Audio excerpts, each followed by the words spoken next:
بسم الله الرحمن الرحيم الحمد لله رب العالمين الصلاة والسلام على سيد المرسلين خاتم النبيين شفيع المذنبين أنيس الغريبين رحمة للعالمين محمد مصطفى صلى الله عليه وسلم وآله الطاهرين الطيبين وصحابه نجوم طريق الأمم أما بعد فأعوذ بالله من الشيطان الرجيم بفضل بسم الله الرحمن الرحيم إذا جاء نصر الله والفتح صدق الله العلي العظيم وقال نبينا صلى الله عليه وسلم بدأ الإسلام غريبا وسيعود غريبا كما بدأ فطوبى للغرباء أو كما قال عليه الصلاة والسلام புகழ் அனைத்தும் ஏக அல்லாஹ்வுக்கே உரித்தாக. சாந்தியும் சமாதானமும் சர்தார் நபி முஹம்மது முஸ்தபா ஸல்லல்லாஹு அலைஹி வஸல்லம் அன்னார்கள் மீதும் அன்னார்களின் அடிச்சுவடுகளை அயராமல் பின்பற்றிய உத்தம சத்திய சஹாபாக்கள், தாபிஈன்கள், தபா தாபின்கள், வலிமார்கள், ஷுஹதாக்கள், சாலிஹீன்கள், நாதாக்கள், நல்லடியார்கள், அல்லாஹ்வுடைய பள்ளியில் அமர்ந்திருக்கும் இன்னும் வர இருக்கும் நம் அனைவர்கள் மீதும் அல்லாஹ்வுடைய வற்றாத கருணையும் சாந்தியும் சமாதானமும் என்றென்றும் நின்றும் நிலவட்டுமாக. ஆமீன். எல்லாம் வல்ல அல்லாஹ் நம்முடைய ஹலாலான ஹாஜத்துகளை நிறைவேற்றி வைத்திடுவானாக. பலா முசீபத்துக்கள், ஆபத்துக்கள், திடீரென்ற மரணங்கள், தீராத நோய்கள், கெட்ட மரணங்களில் இருந்து இறைவன் நம் அனைவர்களையும் காத்தருவானாக என்று துஆவோடு ஒரு சில வார்த்தைகளை இங்கே நினைவூட்ட ஆசைப்படுகிறோம். அல்ஹம்துலில்லாஹ். அல்லாஹ்வுடைய பேரருளால் பரக்கத் பொருந்திய இந்த ஜும்ஆவுடைய தொழுகையை நிறைவேற்றுவதற்கு அல்லாஹ் நம்மை மஸ்ஜிதிலே ஒன்று கூட்டியது போல நாளை சுவனத்திலேயும் இறைவன் நம் அனைவர்களையும் ஒன்று கூட்ட வேண்டும் என்று ஆரம்பமாக துஆ செய்தவனாக, மனிதன் இந்த உலகத்திற்கு வந்த நோக்கம், இறைவன் இந்த மனிதனை படைப்பதற்குண்டான நோக்கம் இறைவனை தூய்மைப்படுத்த வேண்டும், இறைவனை துதிபாட வேண்டும், இறைவனை நாம் புகழ வேண்டும், அவனுக்கு முழுமையாக கட்டுப்பட வேண்டும் என்ற அடிப்படையில் தான் இறைவன் நம்மை படைத்திருக்கிறான், நமக்கு இஸ்லாத்தை கொடுத்திருக்கிறான். இஸ்லாத்தின் அடிப்படையில் வாழ்க்கையை கட்டமைக்க வேண்டும் என்பதற்கு நபிமார்களை அனுப்பி வைத்தான். அதில் தலை சிறந்த ஈருலக தலைவர் முஹம்மது நபி ஸல்லல்லாஹு அலைஹி வஸல்லம் அன்னார்களை இந்த சமுதாயத்திற்கு கடைசி இறுதி நபியாக அல்லாஹ் தஆலா அனுப்பி வைத்தான்.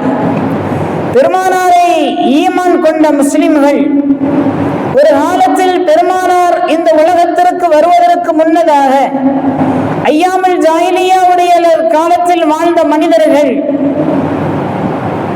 தன்னுடைய குடும்பவியல் வாழ்க்கையில் ஒழுக்க கெட்டவர்களாக, சமுதாயத்திற்கு மத்தியில் மிக மோசமான நிலையில் வாழ்ந்த மக்களுக்கு மத்தியில் பெருமானார் ஸல்லல்லாஹு அலைஹி வஸல்லம் இஸ்லாத்தை கொண்டு வந்து மக்களை பக்குவப்படுத்தி மனிதர்களை புனிதர்களாக உருவாக்கி அவர்களுக்கு பிறகு கியாமத் நாள் வரைக்கும் எல்லா மக்களுக்கும் ஒரு முன்மாதிரியாக வாழ்ந்த பெருமானார் ஸல்லல்லாஹு அலைஹி வஸல்லம் அன்னார்களுடைய வாழ்க்கையை முழுமையாக இப்படித்தான் வாழ வேண்டும் என்று எல்லா மக்களுக்கும் தூய்மையாக வாழ்க்கையை காண்பித்த அந்த பெருமானாரை ஈமான் கொண்டிருக்கிற இஸ்லாமியர்கள் இன்றைய காலத்தில் கொடுமை என்னமோ தெரியவில்லை, கொஞ்சம் தடம் மாறி போய் கொண்டிருக்கிற ஒரு சூழ்நிலையில் பார்க்க முடிகிறது. ஒரு காலத்தில் டிவி நிகழ்ச்சிகள், நாடகங்கள், சினிமா துறைகள் எல்லாம் கொஞ்சம் பொழுதுபோக்குக்காக வேண்டி ஆரம்பிக்கப்பட்டது. நேரம் போகவில்லை என்பதற்காக வேண்டி கொஞ்ச நேரம் டிவி பார்க்கலாம் அல்லது சினிமா கொட்டாய்க்கு போகலாம். இதனுடைய துறையே முதன்மையாக அப்படித்தான் ஆரம்பிக்கப்பட்டது. காலப்போக்கில் அது நவீனங்கள் கூட கூட, கருவிகள் கூட கூட, நடிகர்களும் நடிகைகளும் அதிகமாக ஆகி கிட்டத்தட்ட இஸ்லாமியர்களும் பல பேர்கள் நடிகைக்கு பிறகு நடிகர்களுக்கு பிறகு அடிமையாகி போய் கொண்டிருக்கிற ஒரு காலத்தில் இன்றைய சமுதாயத்தில் நாம் பார்க்கிறோம். நிறைய இளைய தலைமுறைகள் தடுமாறிக்கொண்டு யாரை நாம் பின்பற்ற வேண்டும் என்ற சிந்தனை இல்லாமல், யாருக்கு பின்னால் நாம் கொடியை தூக்கி நிற்கிறோம் என்ற கொஞ்சம் கூட அதை குறித்து உண்டான விழிப்புணர்வு இல்லாமல், யாரை தலைவராக தேர்ந்தெடுக்க வேண்டுமோ அந்த நிலை மாறி போய் தருதல்களை எல்லாம் தலைவர்களாக அவர்கள் தேர்ந்தெடுப்பது சமுதாயத்திற்கு மிகப்பெரிய ஒரு கைசேதத்தை இங்கே நாம் பார்க்க முடிகிறது. பெருமானார் ஸல்லல்லாஹு அலைஹி வஸல்லம் அன்னார்கள் நமக்கு சொல்லித் தருகிறார்கள், யார் நமக்கு தலைமைத்துவத்திற்கு தகுதியான ஆள், خيار أئمتكم الذين تحبونهم ويحبونكم. உங்களில் சிறந்த தலைவன் யார் தெரியுமா? உங்களை நேசிக்கக்கூடியவன், நீங்களும் அவர்களை நேசிக்க வேண்டும். அப்படிப்பட்ட தலைவர்கள் தான் சிறந்த தலைவர்கள். وَيُصَلُّونَ عَلَيْكُمْ وَتُصَلُّونَ عَلَيْهِمْ. நீங்கள் அவர்களுக்கு பிரார்த்திக்க வேண்டும், அவர்கள் உங்களுக்காக வேண்டி பிரார்த்திக்க வேண்டும். இப்படியெல்லாம் பெருமானார் ஸல்லல்லாஹு அலைஹி வஸல்லம் அன்னார்கள் ஒரு நமக்கு தலைவனாக இருக்கக்கூடியவனுடைய பண்புகளை குறித்து ஸல்லல்லாஹு அலைஹி வஸல்லம் நிறைய செய்திகள் சொல்லி காண்பித்திருக்கிறார்கள். அந்த சிந்தனைகள் எல்லாம் இல்லாமல் ஏதோ திரை காட்சியில் திரைக்கு பின்னால் அவன் பார்த்தால் அழகாக தெரிகிறான், பெரிய ஹீரோவாக தெரிகிறான், மக்களுக்கு ஒரு குரல் கொடுக்கக்கூடிய தலைவனாக இருக்கிறான் என்றெல்லாம் வெறுமனே கற்பனை உலகத்தில் காட்சியை பார்த்து வாழ்ந்த மனிதர்கள் நிதர்சனமாக உண்மையாகவும் அப்படித்தான் இருப்பான் என்ற ஒரு நம்பிக்கையில் இளைய சமுதாயம் பெருங்கொண்ட ஒரு கூட்டம் தடுமாறக்கூடிய ஒரு நிலையில் இன்னைக்கு நிறைய இருக்கிறார்கள். அல்லாஹ் பாதுகாக்க வேண்டும். இந்த சினிமா துறை வருவதற்கு முன்னதாக இஸ்லாமியர்கள் என்ற அந்த பண்பியல் ஒழுக்கவியல் அப்படிங்கிறத தாண்டி இயல்பாக தமிழர்கள் அப்படின்ற அடிப்படையில் சில ஒழுக்க முறைகள் நம்ம இடத்துல இருந்தது. நல்ல நல்ல குணங்கள் பண்புகள் இருந்தது. இஸ்லாம் வந்ததற்கு பிறகு அந்த பண்புகள் மேலும் அழகாக மெருகூட்டியது.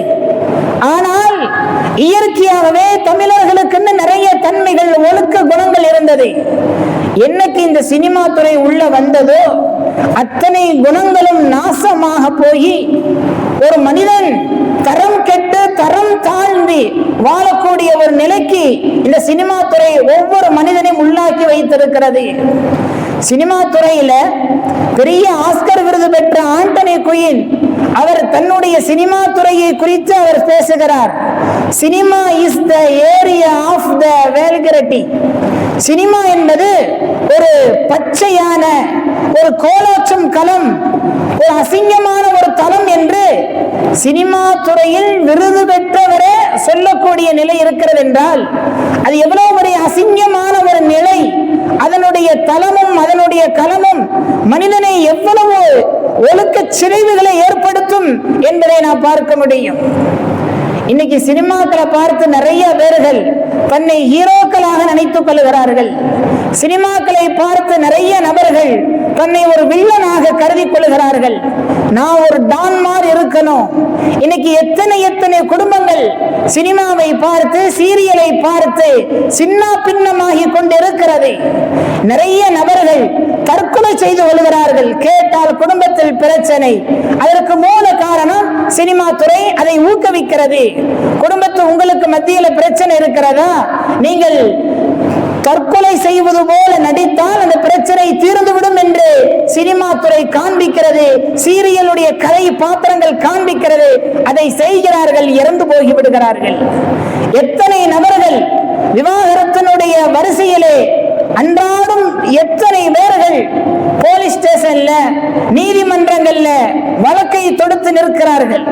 இதற்கெல்லாம் சினிமா துறைதான் இத்தனை விஷயங்களை ஊக்குவித்துக் கொண்டிருக்கிறது. ஒரு காலம் தப்பு என்றால் தப்புதான். மது குடிப்பது தவறாக பார்த்த காலங்கள், ஆபாச படங்களை தவறாக பார்த்த காலங்கள். ஆனால் இன்னைக்கெல்லாம் அது சர்வ சாதாரணமாக மது குடிப்பது ஸ்டைல் என்று, அது ஒரு பெரிய ஒரு விருந்து ஏற்பாடு என்றெல்லாம் சினிமா துறை அவ்வப்போது மக்களுடைய மனதிலே புகுத்தி புகுத்தி கெடுத்து வைத்திருக்கிறது இந்த சமுதாயத்தை. பெருமானார் ஸல்லல்லாஹு அலைஹி வஸல்லம் சொல்லி காண்பிப்பார்கள், ஒரு மனிதன் அவனுடைய கண்கள் என்பது ஜினா செய்யும், தீய பார்வையை பார்ப்பதனால் கண்கள் ஜினா செய்யும், தீய விஷயங்களை காதால் கேட்பது அதுவும் ஜினாதான், தீய விஷயத்தை பேசுவது அதுவும் ஜினாதான், தீய விஷயத்தை கையில் பிடிப்பது நடப்பது எல்லாம் ஜினாதான்.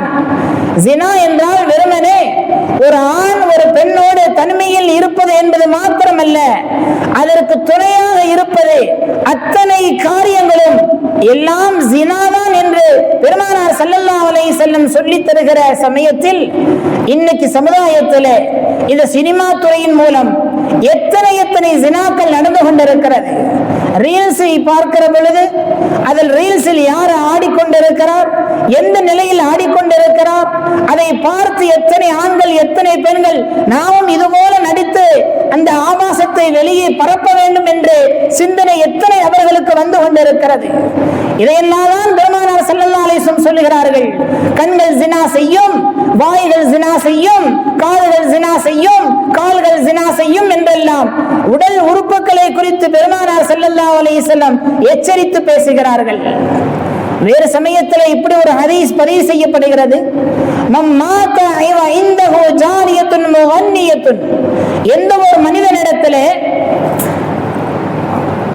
மனிதனிடத்திலே பாடகியில் இருக்கிறார்களோ அந்த மனிதன் இறந்து போகிவிட்டால் ஃபலா துஸல்லு அலைஹி, அந்த மனிதனுக்கு நீங்கள் தொழுக வைக்க வேண்டாம் என்கிறார்கள் ஸல்லல்லாஹு அலைஹி வஸல்லம். அப்ப பொழுதுபோக்குக்காக வேண்டி ஒரு பாடகியை வைத்திருப்பவன் ஒருவேளை அவன் இறந்து போகிவிட்டால் அவனுக்கு தொழுகை கூட நடத்த வேண்டாம். இஸ்லாத்தில் ஒரு மனிதன் இறந்ததற்கு பிறகு கடைசியாக அவனுக்கு செய்யப்படக்கூடிய கடமைதான் ஜனாசாவுடைய தொழுகை. அந்த ஜனாசாவுடைய தொழுகை கூட நீங்கள் தொழுக வேண்டாம் என்று பெருமானார் ஸல்லல்லாஹு அலைஹி வஸல்லம் ஏவிருக்கிறார்கள் என்றால் அதனுடைய பாவத்தை குறித்து எவ்வளவு தூரம் பெருமானார் வலியுறுத்தி பேசியிருக்கிறார்கள். இன்னைக்கு நம்முடைய காலத்துல நம்முடைய இளைஞர்கள் என்ன செய்து கொண்டிருக்கிறார்.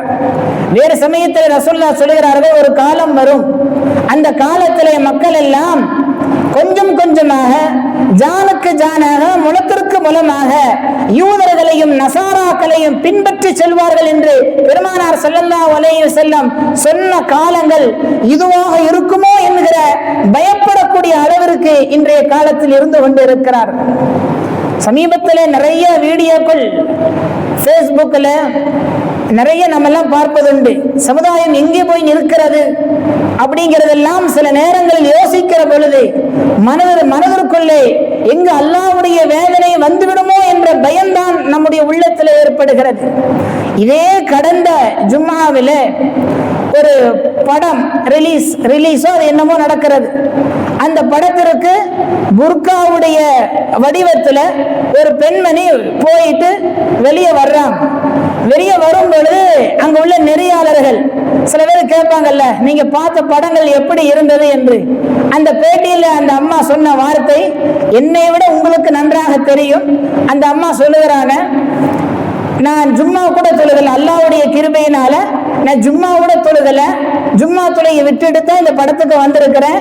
பரவாயில்ல, படம் நல்லா சூப்பரா இருந்தது, அல்லாஹ்வுக்கு நன்றி, உங்களுக்கும் நன்றி என்று அந்த அம்மா சொன்ன ஒரு செய்தி ஃபேஸ்புக்ல வாட்ஸ்அப்ல நிறைய தளத்திலே வந்து கொண்டு இருக்கிறது.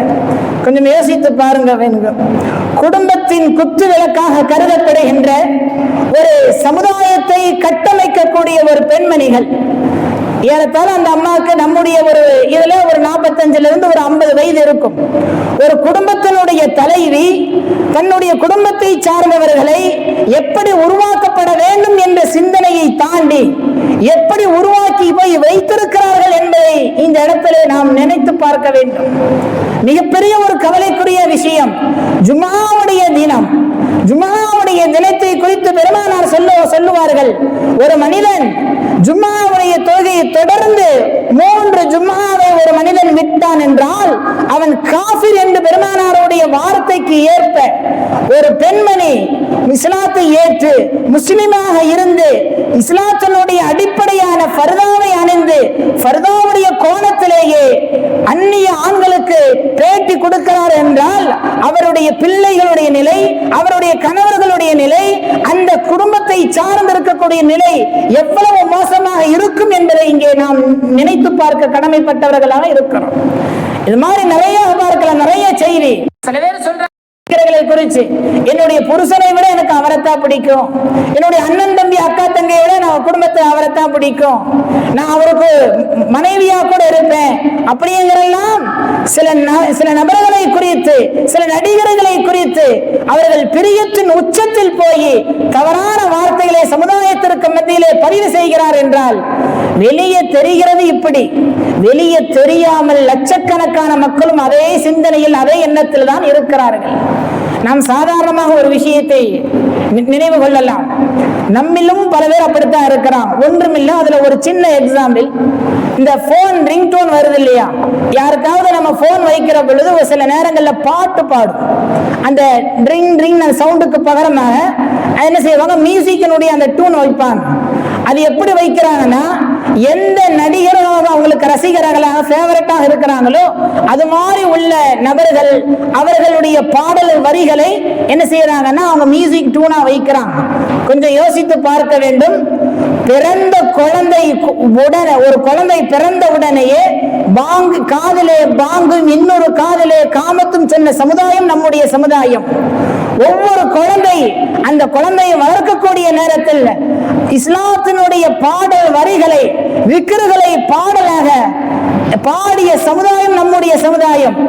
இதே இன்றைய நேரத்தில் பலஸ்தீன் மக்களுடைய பச்சில குழந்தைகள் பல குண்டுகளும் பல ஏவுகணையும் ஏவப்பட்டதற்கு மத்தியிலே தங்குவதற்கு வீடுகள் இல்லை, தொழுவதற்கு மஸ்ஜிதுகள் இல்லை, பள்ளிவாசலில் ஓதுவதற்கு குர்ஆன்கள் இல்லை.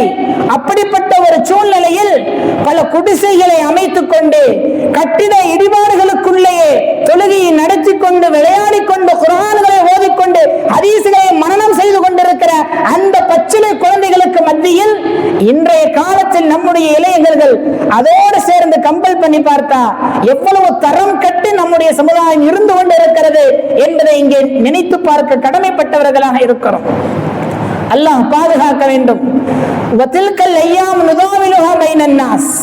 அல்லாஹ் குர்ஆனிலே சொல்லுகிறான், காலத்தை சுழற்சி செய்கிறோம். எல்லா நிலைகளிலேயும் எல்லா நேரத்திலேயும் ஒரு மனிதன் இந்த நிலையில் தான் இருப்பான் என்று சொல்ல முடியாது. அங்கே போடப்படுகின்ற குண்டுகள் கொஞ்சம் இறைவன் திருப்பி விட்டால் நம்முடைய வீடுகள் என்னவாகிறது, நம்முடைய தொழில்துறைகள் என்னவாகிறது, நம்முடைய வாழ்க்கையினுடைய நிலை என்னவாகும்? இறைவன் எப்படியும் நம்முடைய வாழ்க்கையை திருப்பி போடுவதற்கு சக்தி உள்ளவன். ஆனாலும் இறைவன் அடுத்தவர்களுக்கு நிகழக்கூடிய சோதனையை கண்டு நம்முடைய சமுதாயம் படிப்பினை பெற வேண்டுமே ஒழிய அவர்கள் நமக்கு சந்தோஷமாக இருக்கிறோம், நாம் ஜாலியாக இருக்கிறோம், நமக்கு எந்த கவலை இல்லை என்பதற்காக வேண்டி தருதலையாக இருக்கக்கூடியவர்கள், விபச்சாரத்திலேயே ஊறி திளைக்கக்கூடியவர்களுக்கு பின்னால் இந்த சமுதாயம் இருக்கிறது என்றால் அல்லாஹ் பாதுகாக்க வேண்டும். இதை குறித்த கியாமத் நாளில் அல்லாஹ்வுடைய கேள்வியும் அல்லாஹ்வுடைய பிடியும் மிக கடுமையாக இருக்கும் என்பதை இந்த இடத்திலே உணர்த்தி காட்டுகிறோம். பெருமானார் ஸல்லல்லாஹு அலைஹி வஸல்லம் எப்பேற்பட்ட சமுதாயத்திற்குரியவர்கள், நாம் எப்பேற்பட்ட சமுதாயத்தை உருவாக்கியவர்கள் பெருமானார் ஸல்லல்லாஹு அலைஹி வஸல்லம். இந்த உலகத்திலேயே ஆக சிறந்த தலைவர், பெருமானாரை விட உயர்ந்த தலைவர்கள் யாரையும் பார்க்க முடியாது. அப்படிப்பட்ட உயர்ந்த தலைவர்கள் எவ்வளவு குணங்களுக்கு சொந்தக்காரர்கள், சமுதாயத்தை எப்படி கட்டமைத்திருக்கிறார்கள், அதையெல்லாம் வரலாறுகள் தெரியாமல் யாருக்கு பின்னால் ஒண்ணுக்கு போனால் கூட சிறுநீர் கழித்தால் கூட கழுக தெரியாதவனுக்கு பின்னால் நின்று கொண்டு இவன் என் தலைவன், இவன் உயிர் நாடி என்று சொல்லுவதெல்லாம் மிகப்பெரிய வெட்கக்கேடு, வேதனையான விஷயம் என்பதாக இங்கே பார்க்கிறோம். நமக்கெல்லாம் வரலாறு தெரியும். மன்னன் அவுரங்கசீப் ரஹ்மத்துல்லாஹி அலைஹி மிகப்பெரிய ஒரு மன்னர் என்பதை தாண்டி இறை நேச செல்வந்தராக வாழ்ந்தார்கள். அவர்கள் தனக்கு கீழே இருக்கக்கூடிய அடிமைகள் நிறைய பேர் இருந்தாங்க, பணியாட்கள். அந்த பணியாட்கள்ல ஒரு நபர் உல் முஹம்மது அவருடைய பெயர். ஆனால் இந்த அவுரங்கசீப் வுது இல்லாத நேரத்தில் அந்த பணியாருடைய பெயரை கூட உச்சரிக்க மாட்டார். அவருடைய பெயர் வெறுமனே உல் முஹம்மது. என்ன சொல்லுவார்? உல் உல் என்றுதான் சொல்லுவார். அவர் கேட்பார், என்னுடைய பெயர் உல் முஹம்மது, நீ ஏன் உல் என்று பாதி பெயர் மட்டும் சொல்லுகிறேன் என்று கேட்கும்போது சொன்னார், எனக்கு வுது இல்லாத நேரத்தில் பெருமானாருடைய வார்த்தையை உச்சரிப்பதற்கு கூட நான் வெட்கப்படுகிறேன் என்றார் அவுரங்கசீப் ரஹ்மத்துல்லாஹி அலைஹி. எவ்வளவு பெரிய உன்னத நிலை அது! பெருமானாருடைய வார்த்தை, பெருமானாருடைய பெயர் வுது இல்லாமல் உச்சரிக்க கூடாது என்று சொன்ன சமுதாயத்திற்கு மத்தியில் அத்தகைய பாரம்பரியத்தில் பிறந்த பல இளைஞர்கள் இன்று தரம் கெட்டு போயிருப்பது வேதனையான விஷயம். இது மாதிரி வரலாறு நிறைய நீடிக்கொண்டே இருக்கிறது. தேவபந்துவினுடைய இன்னைக்கும் உலக புகழ்பெற்ற மதரசாக்களில் இந்தியாவிலே டெல்லியில் இருக்கக்கூடிய மிகப்பெரிய ஒரு மதரசா தேவபந்துனுடைய மதரசா. அந்த மதரசாவை துவங்கியவர்கள், அந்த மதரசாவினுடைய ஸ்தாபகர் அல்லாமா காசிம் நானூத்தி ரஹ்மத்துல்லாஹி அலைஹி அவர்கள் உம்ராவுக்கு ஹஜ்ஜுக்கு சென்றால் மதீனாவிற்கு போகக்கூடிய நேரத்தில் பெருமானார் ஸல்லல்லாஹு அலைஹி வஸல்லம் அன்னார்களை ஜியாரத் செய்வதற்கு முன்னதாக அந்த மதீனாவினுடைய எல்லை பகுதிக்கு போனாலே செருப்பை கலட்டி அவர்கள் வைத்து விடுவார்கள். வெறுங்காலாக நடந்து செல்வார்கள். வெறுங்காலாக. கொஞ்சம் யோசிச்சு பாருங்க, இப்ப தாராபுரத்துல அடிக்கிற வெயில்ல செப்பல் இல்லாம நம்மளால வெளியே போக முடியுமா? ஆனா இது அரபு நாட்டினுடைய பாலைவன மணலில் செப்பல் இல்லாமல் நடந்திருக்கிறார்கள் என்றால் அவர்களிடத்திலே கேட்கிற பொழுது, பெருமானாருடைய உடலை தாங்கியிருக்கிற பூமியில் நான் செருப்பு போட்டு நடப்பதற்கு வெட்கப்படுகிறேன் என்கிறார் அல்லாமா காசிம் நானூத்தி ரஹ்மத்துல்லாஹி அலைஹி. அப்ப தன்னுடைய வாழ்வியல் முழுக்க எதை பேசினாலும் எதை செய்தாலும் எல்லாத்திலையும் பெருமானாருடைய வாழ்க்கையோடு கலந்து வாழ்ந்தவர்கள் நம்முடைய முன்னோர்கள், நம்முடைய இஸ்லாமிய சொந்தங்கள்.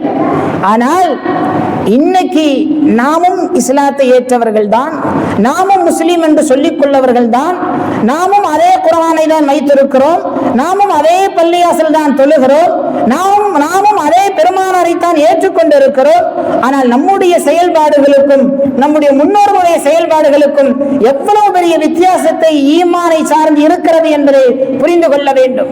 இதற்கு அடிப்படை காரணம் நான் ஆரம்பத்திலே குறிப்பிட்டது போல சினிமா துறை தான் ஒரு மனிதனை மிக மோசமான நிலைக்கு உள்ளாக்கி கொண்டு இருக்கிறது. எனவே அத்தகைய சினிமா துறையை நாம் தவிர்த்து கொள்ள வேண்டும்.